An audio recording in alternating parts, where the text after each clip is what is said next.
My whole life has been dedicated to conservation, to the conservation of species, plants, animals, and ecosystems. And the biggest threat now to their continued existence, as well as frankly to civilization, is climate change. And so I didn't want to build a house that would be contributing in any way to climate change. I wanted it to be, quote, net zero. And by net zero, it's commonly meant a house that has zero carbon emissions and uses no net energy over the course of the year. Well, we've known Larry for a while.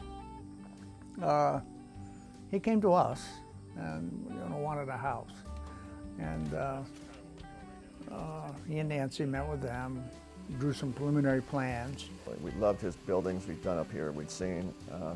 So we sat down with him and we did the basic layout, which hasn't changed, and sketched it out. We wanted 3 bedrooms, we wanted it laid out in a certain way, and Peter helped us with that. And then he wanted to go the full green net zero. And I said, that's kind of out of my league. I mean, I can draw up a nice house and build you a house, but I don't know a lot about that stuff.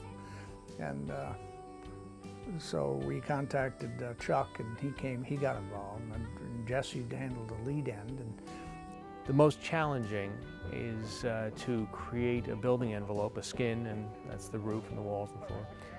Create a building that uses half or 1/3 of what a code-built new building would use. So a tremendous reduction.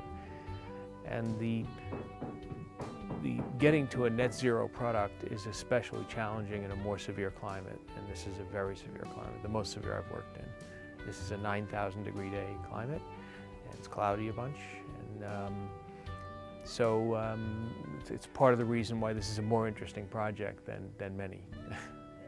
But over the course of the year, we've estimated now that we're going to generate about 17 kilowatts of solar energy and use about 12 to 14 kilowatts in total, including all the heating and cooling and electricity use of the house. So we'll be net positive, we anticipate. This building is going to be a LEED, shooting for the highest rating, a LEED Platinum. And LEED is a very comprehensive look at building itself.